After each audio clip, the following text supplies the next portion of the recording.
So, Matteo and Kien are going to tell you how to unbreak things even if they aren't broken. So their title is If It Ain't Broken, Do Fix It, Building Modern Cryptography. So give a warm round of applause and we will start.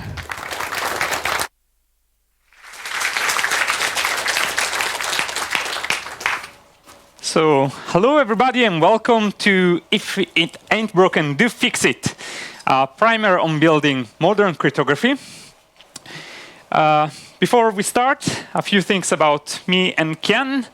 We are both PhD students at the Applied Cryptography Group at TTH Zurich. And we spend most of our days analyzing protocols, that is, cryptographic protocols for fun and not so much for profit, actually. But it is fun. And we actually finished these slides yesterday night, so be patient if there are some typos or some unclear things. And thanks to Krusler for the night pick. OK, so to start, as academic cryptographers, we are constantly faced with the question, or with the sentence, it ain't broken, right? Like my cryptography has been withstanding attacks for years. There is no practical attack against our construction. And what I want to tell you is that cryptography, much unlike Roman aqueducts, is not something that is built to withstand millennia. And if something starts to break, then we should take radical action to repair it or to tear it all down and build it anew. This is Ponte Morandi in Genoa. To start, to motivate this, this position, I will start with the SSL TLS saga. So many of you probably know about SSL, or TLS is the green padlock protocol that protects all of our internet connections. And everything started with nothing. There was no cryptography at all. Then in 1994, SSL v2 was released. And this had many attacks and has widely been regarded as a bad attempt, we may say. So just 1 year later, SSL v3 was released. And SSL v3 was subject to every possible attack you can find in an applied cryptography handbook. So we have padding oracles, we have repeated IVs, we have Bleikenbacher's attack on RSA constructions.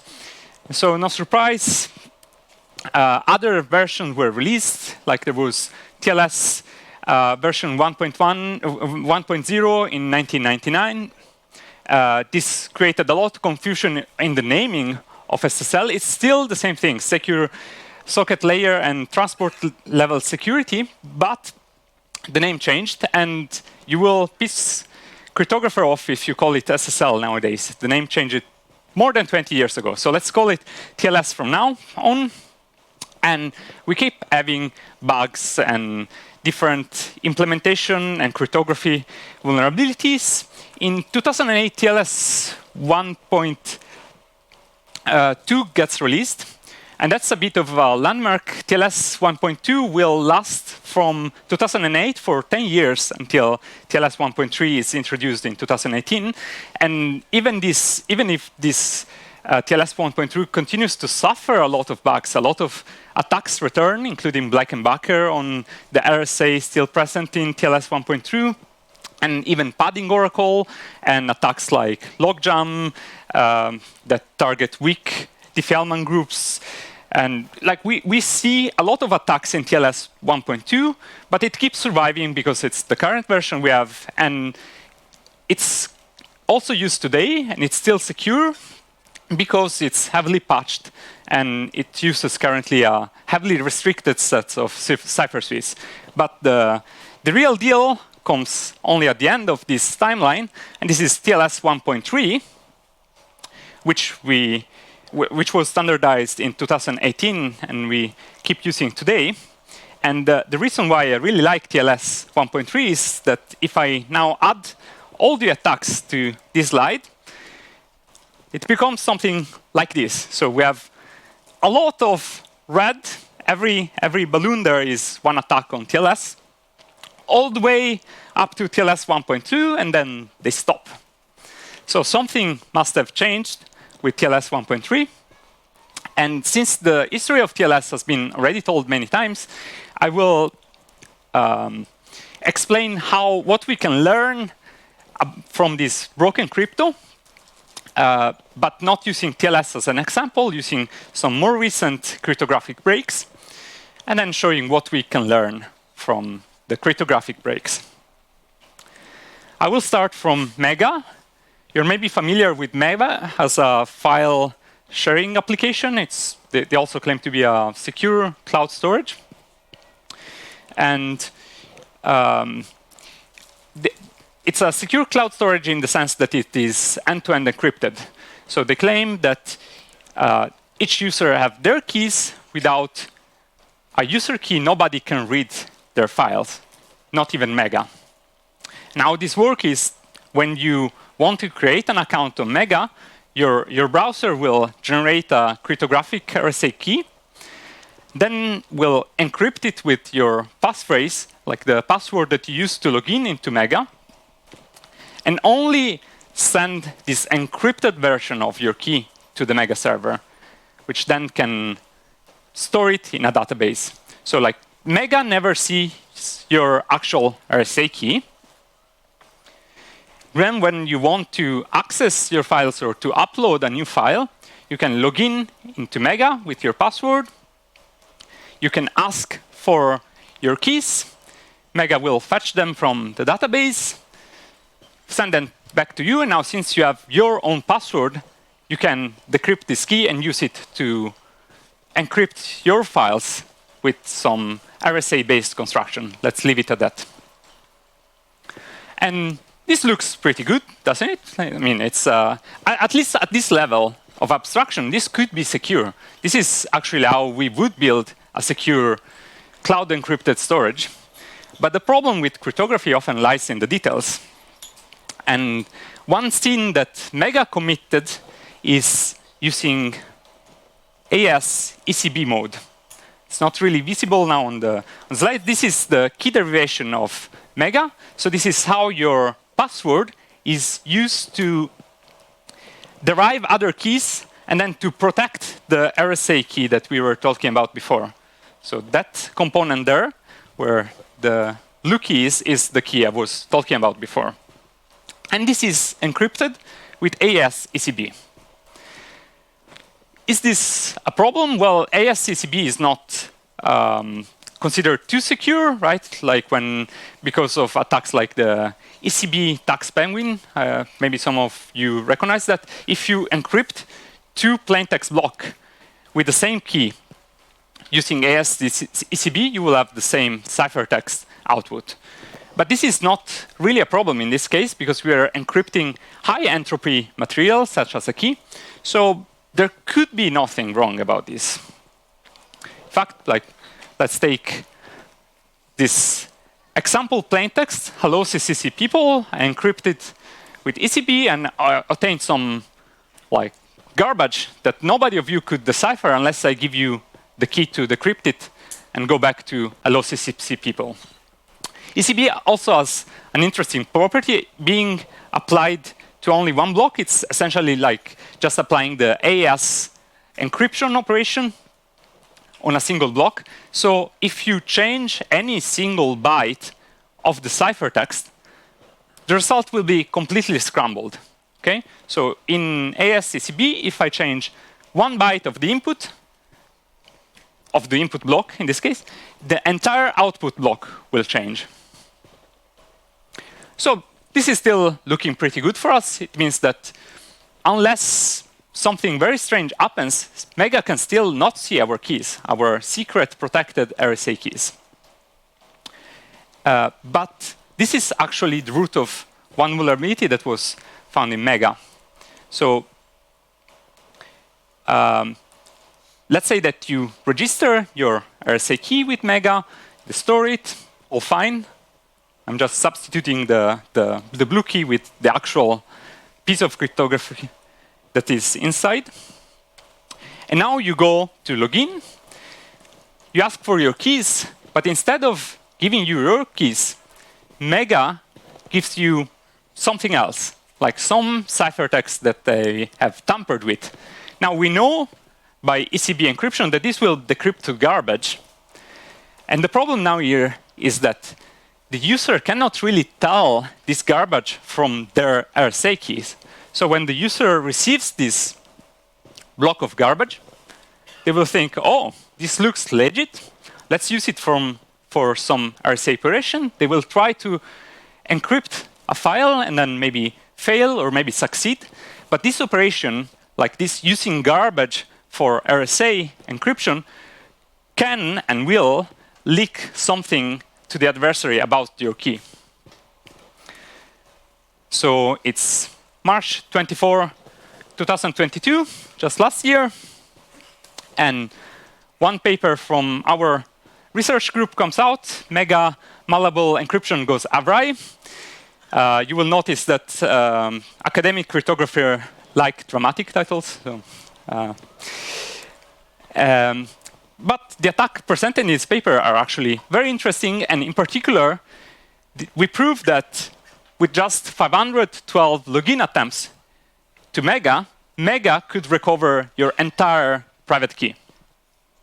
This is very interesting. We went from a system that, from a high-level perspective, was completely secure to something that is trivially broken, or at least from our point of view, trivially broken in just 512 login attempts.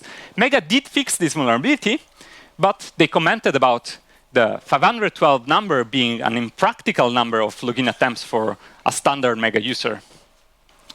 And that's where one of the principles that I want you to remember today kicks in. Because just a few weeks later, some of our colleagues from San Diego saw our paper and they thought, oh, well, we think we can do better. And so on July 13, we had the same attack, but in 6 queries. Now things start to get interesting because there is competition between 2 academic groups. And so we could not stop here. And there is this final comeback paper in September. After like a few months of very hard work, we managed to bring back the number of attempts needed to just 2 login attempts. So now if Mega had not fixed their vulnerability, you could lose your RSA key in just 2 logins, which is pretty sweet.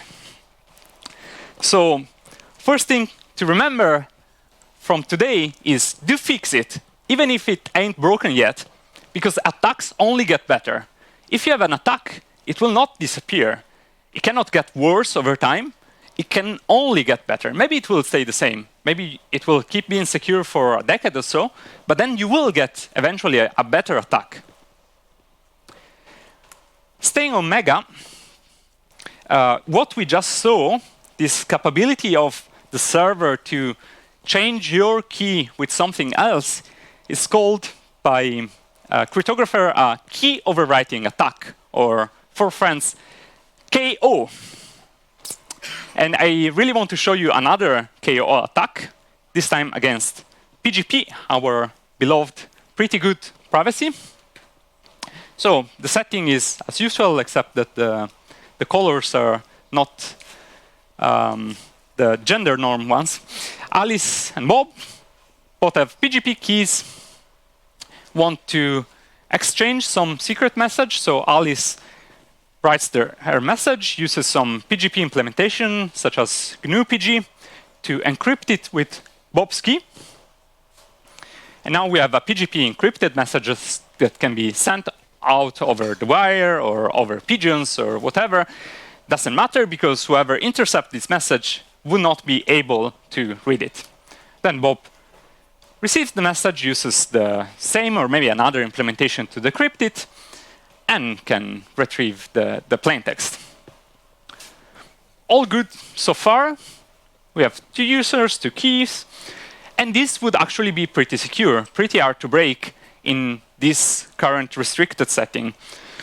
One of the problems with PGP and many solution actually comes when you start putting things in practice and adding more depth. So for instance, let's take our user Bob. maybe Bob has one phone, then another old phone, maybe that uses only as a burner for conferences, then a laptop, and then an office computer. And still only one PGP key that now has to be shuffled somehow between all of these devices. So what do we do with this key? Well, one solution is we just put it everywhere on all of our devices. Another solution is we trust some other platform like Keybase or ProtonMail to keep the key for us in the cloud. And then we can access this cloud from all our devices. In either case, what happens if either the cloud or one of your devices gets hacked? So let's assume now that the adversary has access to your key for some limited amount of time. And here PGP keeps us safe. So the structure of a key is actually like this. If you follow the standard, you have like most of the public parameters of your key are just plain text, but the really important bit, the private part of your key, is encrypted with your passphrase. So even if you left your key on your laptop and your laptop was unencrypted, your key was still locked, hopefully, if you set a password. And the same with Proton, like if you had your Proton account and your key was on Proton servers, then it would still need to get decrypted before you can use it. And well, this also looks like it's all fine, like the important part of the key is actually encrypted and authenticated, so it cannot be modified by an adversary nor read by an adversary. So everything is okay, right? And as you can probably guess, well, it's not okay. Because the public part of the key is in a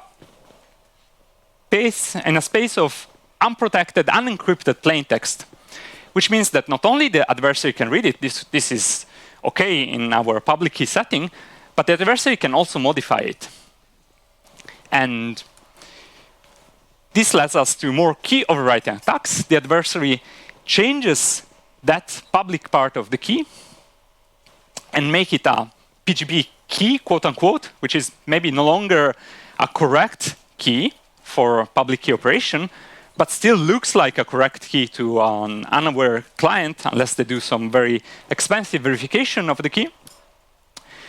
And now the adversary can, like, after they had access to Bob's key, Bob will start using this key for normal encryption and decryption operations. So maybe the adversary malware can send a message to Bob.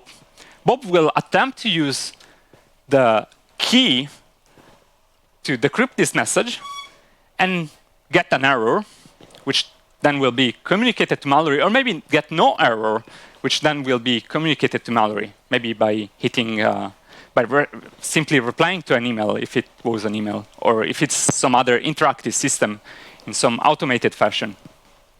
And now malware can observe these errors, or the absence of these errors from Bob, and learn something about the key, about Bob's key. And like this paper, also from some members and ex-members of our group, Victory by KO, presents one such attack against PGP, where if you repeat this cycle of like overwriting the key once, you only need to do that once as a cloud storage or as a evil maid, and then send 338 messages and observe the error or lack thereof, then you can recover a full 2048-bit LGML key from PGP. That's like a pretty interesting vulnerability from an academic standpoint, but also like from a practical standpoint, because if you use PGP maybe only for emails, this wouldn't happen. It would be hard to make it happen 338 times. But if you start using it for cloud storage or like Keybase, you use it everywhere, all over your infrastructure, then interesting things can happen, such as like the right setting to make this attack practical. And this could only get better, as we saw before. So how do you prevent key overwriting attacks? the solution is to always use authenticated encryption with associated data. Nowadays, like it's 2023, there is no reason not to use AAID. It's as fast as any other encryption mode of operation, and it protects your ciphertext from tampering, which means that an adversary cannot change them, and there is no possible setting where you would want somebody to change your ciphertext without being able to decrypt them. So I think it's a very reasonable thing to assume that you don't want your ciphertext to be modified on the flight. And it also allows you to store unencrypted data that is still authenticated, so non-tamperable by an adversary. And this is also what happens actually in the OpenPGP, in the PGP cryptography refresh. They start using AAD not just for the private part of the key, but for the entire key, so that the integrity of the key as a whole is protected. This is a toy example on how to use AAD. It's really simple. You can use, there is a high level, if you like Python, you can use cryptography.io. It's a high level Python cryptography library that will help you not shoot yourself in your feet when writing crypto. And this is how you would use AID to encrypt a secret message with an authenticated but unencrypted AID. So, regarding to key overwrite attacks, do fix them, and in general, use at least authenticated encryption for everything. Now, I leave the floor to Ken. That's okay. All right. So, yeah. So, because I'm a fan of space repetition, let me repeat the last two lessons that we've seen. So, the first one being attacks only get better, and the second one, always use the authenticated encryption. So, be careful about integrity.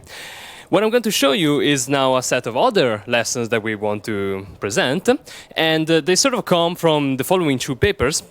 The first one, practically exploitable cryptographic vulnerabilities in Matrix. And of course, I'm sure all of you know Matrix because it's also the communication media that we're using for this camp.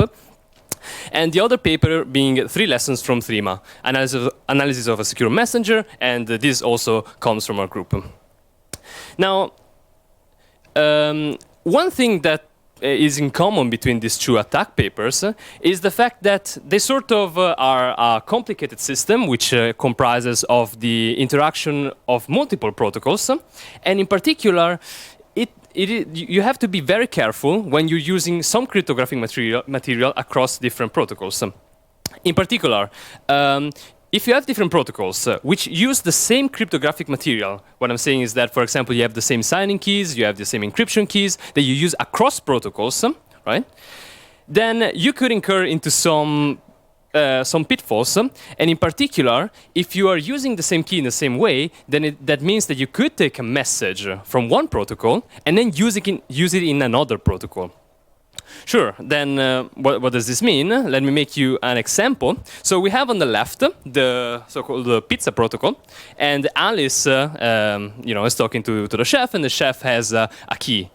And the chef asks, would you like some extra mozzarella? And of course, Alice would say, yes, of course, and then signs that message and encrypts it to the chef, right? And now Alice has used her cryptographic key to sign this message. And assume now that there is another protocol. You have the bank protocol, which confirms, which asks Alice to confirm whether she wants to transfer money, and Alice would use the same signing key for that protocol as well. And now you can imagine some scenario in which this chef is somewhat adversarial, and the bank and then tries to go to the bank and says, "Hey, I'm Alice. Can you send $10 million to Alice?" And when communicating to Alice, then says that his key, like the keys of the attacker, is not his actual key, but is actually the key of the bank. And now, when Alice replies to this message, she will encrypt it with the key that was meant for the bank, saying yes, of course. and then signs the message very happily, saying this is coming from Alice. And the attacker can now just take the message from the protocol, from the pizza protocol, and then use it in the bank protocol. And now Alice has somewhat confirmed that she wants to send $10 million to Eve, to the attacker, rather by using the message from the other protocol. So this is an example of a cross-protocol attack. And as Egon from Ghostbuster always says, then don't cross the protocols, if I remember correctly, something like that. I'm going to show you now a couple of mitigations that you can use to protect yourself against this sort of cross-protocol interactions. And they all fall within the umbrella term of domain separation. So the first type of domain separation that I can show you, this is not all the types of domain separation that you can do, but I'm going to make a few examples. The first one is using key separation. So you've seen that that Mega, for example, has an interesting hierarchy of keys, and this is actually kind of necessary because you want to use each key for a different protocol. That ensures that whenever you are creating a message for protocol 1, then it cannot be decrypted in protocol 2. So again, instead of using the same key, K, for two different protocols, right, that would be key reuse, you use a key derivation function. For example, HKDF, the HMAC-based key derivation function, and then you derive different keys for each protocol. And here again is from Cryptography.io, a couple of lines where it shows you have the starting key, which is my super secret master key, and then you derive two keys, K1 and K2. The difference here being in the info argument, where you can add some label saying key proto 1 and key proto 2. And this will ensure that the resulting two keys, K1 and K2, are sort of independent from each other. That means that, for example, even if K1 is compromised, then K2 will remain secure. Okay, so this basically means, in the example that we seen just earlier, that assume the attacker can sort of steal a message from protocol 1, then it cannot send it into protocol 2, because in the protocol 2, the bank will not accept that message. It will not be able to decrypt it. It will be just garbage. Here's another type of mitigation that you can use. It's called message separation, and this could be used for example, when you want to use the same signature key, and this is actually more similar to the attack that we were showing just earlier. So assume that you can use the same keys for signing messages from different protocols. What you can do is you can separate the messages for each protocol. That is, for example, here we have a message, CCC is awesome. And whenever you sign it, you sort of prepend a message, a prefix that says this message is meant for protocol 1. This means that if somebody from protocol 2 tries to verify this message, then it will sort of see that this message does not start with protocol 1, and hence the verification with very high probability it will not verify. Right. So this is the lesson. Be careful about cross-protocol interactions. This can break a lot of things, and again, this is shown in the two papers that I said earlier. And domain separation sort of fixes this. And to actually be more explicit, in the matrix protocol, there was an interaction between the Olm and Meg-Olm protocol, which could basically break confidentiality of messages in matrix. And in Threema, we also managed to take some end-to-end messages, so some messages that you could send to a friend, and sort of take it from that protocol and use it to authenticate as the user. So sort of an impersonation attack. Now, I'm going to present for the next lesson a few couple interesting facts about some frequently used cryptographic primitives. Some of them you might have heard of. So one of them is curve 2519, which is a special type of elliptic curve. And it was created by Daniel Bernstein. It's actually very used because it's actually pretty fast, has very compact keys, and, well, it seems perfect. However, it has an interesting property that I'm going to show you right now. So let's say, for example, that you have a protocol and you want to, let's say, deny somebody that has a specific public key access to your protocol, right? You want to block it for some reason. And one idea that you could do is you do something like this. So you take the public key that is being used and say, oh, is this equal to the key that I want to block? And in that case, then you will just reject it. Otherwise, you do the important stuff, actually, and you start using that key. This seems sort of reasonable. This is the immediate way in which you would probably do it. And the question is, does it work? And the answer is actually it doesn't. And why does it not? Well, it doesn't because curved 2519 public keys have multiple equivalent representation for the same public key. And so what it means is that whenever you are trying to block a public key, you would sort of have to block all of the possible representations, or in a more solid way, you would try to sort of coerce the public key into a canonical form, in a sense, and then try to block that one, for example. And this is relevant again from the Threema paper because in one instance we have to claim to the server that our key is a special key, and then an immediate mitigation could be, oh, let's just block that special key, and actually it doesn't work because we have multiple representations. And here's a nice website where it explains the mathematics around the fact that this curve 2519 has 8 equivalent representations for the points. And I want to point out in particular that this is not true for every elliptic curve. Only like curve 2519 has a so-called cofactor of 8, and some other curves have prime order, which means that they don't have this property. So this is a specific thing for curve 2519. The next thing that I want to show you is, assume that you are using an AAD, which is good because, as it was one of the previous lessons, it's not that simple either, because there are some pitfalls that happen with some commonly used AADs. For example, CHA-20 poly1305, AES-GCM. Well, many people would think that if you have a ciphertext, then it can only be correctly decrypted with the correct key. And the real thing that we should say is that if you have a message, you encrypt it with one key. You can only get the original message if you have the correct key. However, decrypting correctly is sort of a nuanced kind of term, and what we usually mean is that whenever you have an AAD, the integrity part says everything is correct. You can go on with the protocol. However, it is not true that only the original key will make this ciphertext decrypt correctly, and it can be true that the same ciphertext decrypts correctly under multiple keys. And in some cases, it might give you garbage, but in particular, we can also show that one could forge a specific ciphertext that can decrypt to meaningful different messages if used with different keys. Pictorially, actually this comes from this very nice paper, which is called Fast Message Franking from Invisible Salamanders to Encryptment. Read the paper to understand what this means.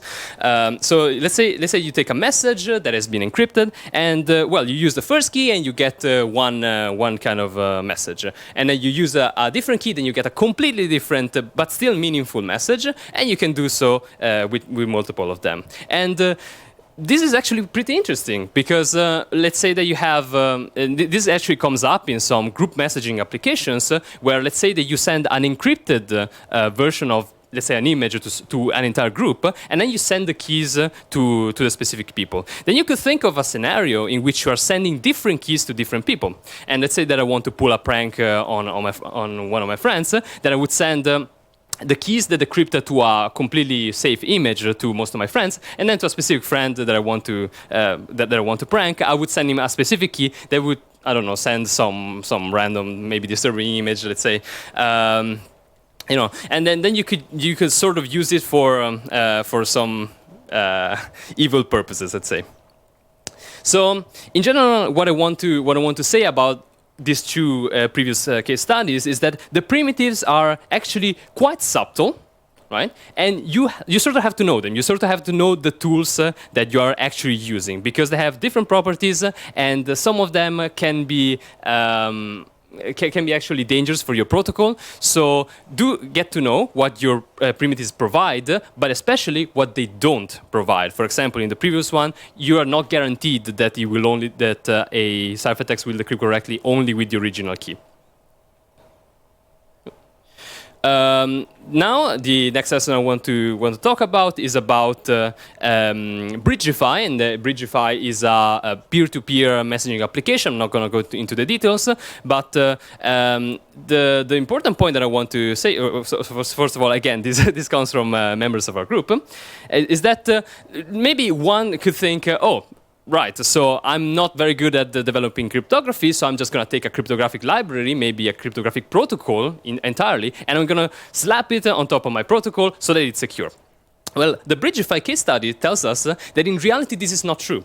And in fact, Bridgefy had, there was a previous paper that attacked Bridgefy, and now there is this following paper says that you can still compromise the confidentiality of private messages by using a race condition, and basically you sidestep the guarantees of the library. So what it shows you is that even if you try to, you try to fix everything with lip signal, it is not really that simple. You really have to be careful even when you use safe cryptographic libraries and safe cryptographic protocols that you try to integrate within your product. And so the lesson is safe libraries won't save you from yourself. Now for the final part of this talk, let's go back to TLS. So this is what we saw before, a red wave of attacks that then stops at the walls of TLS 1.3. How is that so? So TLS 1.3 is special, and one of the things that makes it special is formal verification, provable security.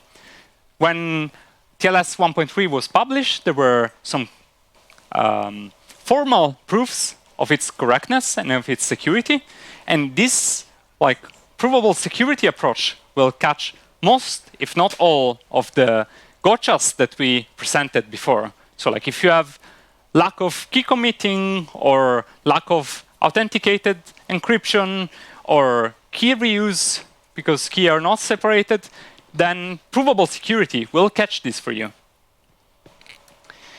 And we are slowly moving in this direction of having all of our important protocols proven secure formally.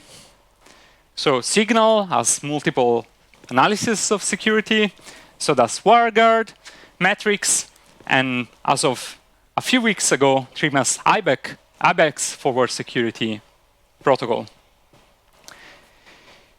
What else makes TLS 1.3 different? I think it would be unfair to say that it's just a matter of proving it's secure. Provable security alone is not enough. TLS actually had a proactive standardization process where multiple drafts were presented to a working group before TLS was even made public, and cryptographer had time to work through these drafts and find attacks well above time. It is also accompanied with a lot of formally verifiable implementation, and being such a big and important protocol, it took years of research time to analyze it, to make a formal specification, to find all the attacks well before it was published in 2018. All of this is a luxury that most of us, common protocol developers, cannot afford. We don't have enough money or enough time to do all of this every time we want to write a cryptographic protocol, but we can start with less. For instance, just with formally verifying our cryptography, trying to come up with a proof or commissioning a proof. And also by being careful not to fall in the common gotchas, some of which we presented here. So keep up to date with the last cryptographic trends if you're doing crypto. We add this mantra in cryptography, don't roll your own crypto. This was referring mainly to don't roll your own cryptographic primitives, because when people were trying to make their own block ciphers, there were a lot of problems, and we actually nowadays see the benefits of this. People mostly have stopped rolling their crypto. Nobody uses their own block cipher. Everybody uses AES or standardized elliptic curves, standardized AAD. Should this become don't roll your own protocol? Because as we just seen, even if you have secure primitives and you combine them together in the wrong way, the overall construction may not be secure at all. And the answer is yes and no. If we don't roll our own protocols, if you don't roll your own protocols, then who should? Only a bunch of academics or big committees that have time and resources sufficient to spend like years analyzing the protocols before are published? And I really do want to leave you with this question and hear, of course, about all of your questions, but also about your opinions on who and how cryptography should be developed. So thank you for listening. I will leave you with a meme and wait for your questions.